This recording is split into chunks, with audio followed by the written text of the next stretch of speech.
is Reem Solomon, and today I want to talk to you guys. I want to pose a question for you all. And my question today is, should dress code be enforced in schools, or should dress code continue to be enforced in schools? And I want to talk about this because I want to go into details about what does this code really do for our students? What is it doing to our youth? I want to go into about the negative effects on our kids, why it was originated in the first place, and who even creates this dress code, how is it voted on, if it is voted on. And I want to talk about the discrimination that can be found and the way it's enforced in our schools. And to start off, I want to start off with a poll that was taken with 93 students. Out of these 93 students, 82% of them were uncomfortable when they were being dress coded. Whether or not, and let's go into why and how these students are being put in this uncomfortable position over their clothing at school. First, there's no spot in these dress codes for our non-binary students. They are very much gendered rules. Oh, women cannot show cleavage. Skirts should be past a certain length. All of these rules, where do our non-binary students stand? What are they allowed to wear and what are they not allowed to wear? And two, schools are removing our students from classes. They are removing our students from classes because of the clothing that they're wearing. In what universe is our clothing more important than what's going into our brains at school? And to then further on, they go in and if they embarrass your students. They make you feel bad about what you wore to school by putting you in, how my school did it, they would put you either in some oversized scrubs, or if they didn't really like you as an individual, some of the administration would put you into a theater costume, which is absolutely unacceptable. The way you treat your students in schools are the way they're going to feel like they should be treated in the future.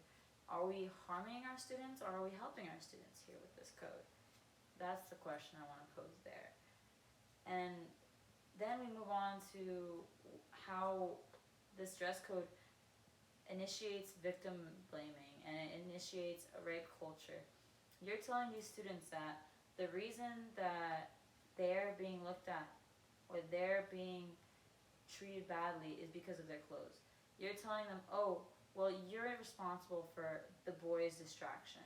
If your skirt is too short, the boys are distracted. No, the boys are distracted because the boys are distracted. The skirt has nothing to do with it. Boys should be taught to respect, not women taught to deflect distractions. It's impossible. And then we move on to why was it originated.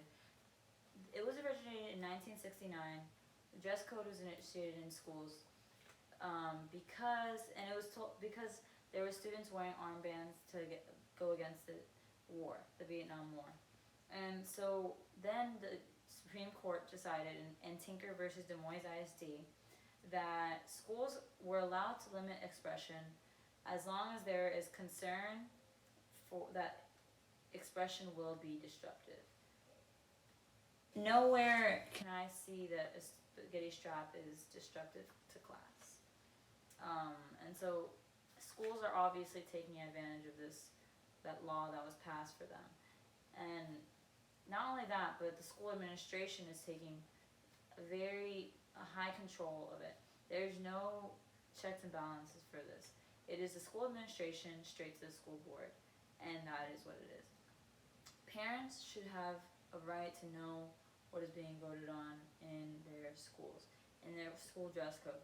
Students, parents, the ones that are funding their lifestyle and their clothing, should know what they're allowed and not allowed to wear. How else do you expect the students to be purchasing these items? And then let's move on to Massachusetts.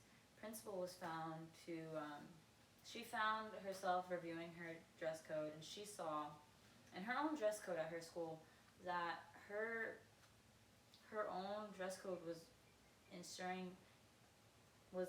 setting up her students for victim blaming of themselves. She saw that the dress code said students should not show cleavage, and she moved that to no private parts should be showing to make it gender neutral. That is the type of leadership we need in our schools. That is the type of person that is able to see, okay, gendered rules, okay, let's move them to be non-gender conforming. That way we have non-binary students that are included in these rules. And it takes away that discrimination factor between the female students and the male students. And then we move on to how dress code is being misused. It's being used as a fear tactic. It's being used discriminatively against, not only just against women, but against the African American students.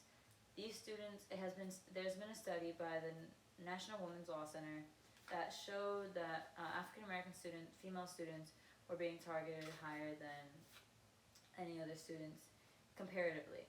And there was one student that saw this, and she decided to move on, and she told a teacher, and she was told white girls don't have as much to show, and that in itself is wrong, and